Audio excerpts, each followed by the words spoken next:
પ્રાંતિજમાં ટ્રકે પલટી ખાધી હોવાના સમાચાર પ્રાપ્ત થઈ રહ્યા છે અમારા સંવાદદાતા સુનિલ કડિયા તરફથી। ગત રાતે પ્રાંતિજમાં ઓવરબ્રિજ ઉપરથી ટ્રકે પલટી ખાધી હતી।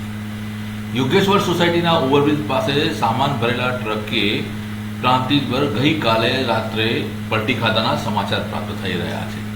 આ ટ્રક દિલ્હીથી અમદાવાદ જતી હતી અને ઓવરબ્રિજમાં પટકાયા હતા, જેમાં ડ્રાઈવરને વધુ સારવાર માટે હિંમતનગર ખાતે લઈ જવામાં આવ્યો હતો અને જેનો આરટીઓ નંબર છે GJ06AZ6948।